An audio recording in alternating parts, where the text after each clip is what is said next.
Qozанда төзелә торган икенче хосписка котельный урнаштырдылар. Ул барлык биналарны да жылыта ала.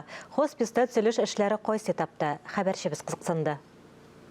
Каты авыруларга күңел җылысын бирү, алар яшәгән палаталарны җылытудан башка мөмкин түгел.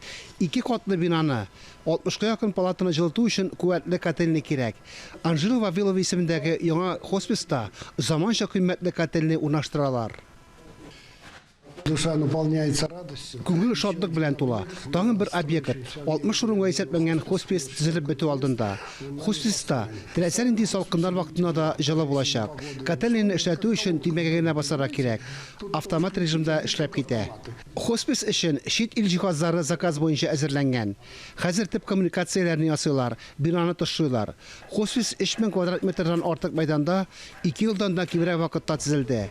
Шәфкатьлек йорты авыр һәм дәваланмый торган эширлек эшләр өчен игъанә акчаларына салына. Авыруларга рухи ярдәм дә каралган. Бинада кечерәк кенә мәчет белән чиркәүдә була. Аларны мөселман һәм православие динен тоткан кешеләр өчен махсус җиһазлыйлар.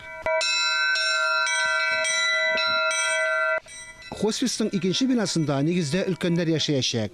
Бүлек 200-гә кадәр пациентны кабул итә ала. Беренче бинада кебек үк Владимир Вавилов ял итү зонасы, ягъни кышкы бакчага игътибар итә. Аның өчен биредә иң зур урын бирелә. Хоспис авыруларны кайчан кабул итә башлар? Монысы игъанәчеләрнең активлыгыннан тора.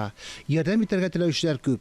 Беренчеләр арасында танылган рәсми затлар. Минтимир Шарипович, его семья Минтимир Шәймиев һәм аның гаиләсе хоспис проекты башланганнан бирле безгә ярдәм итәләр. Хосписны салуга алар иң беренче ярдәм күрсәтте. Шуннан төзелеш эшләре башланып китте. Бу зур игелек. Изге эшкә һәр кем үз өлешен кертә ала. Реквизитлар Анжела Вавилова исемендәге фондның рәсми сайтында күрсәтелгән. Фанис Мөхәммәтов, Айнур Вәлиәхмәтов, Ринат Сахибгәрәев, Татарстан яңалыклары.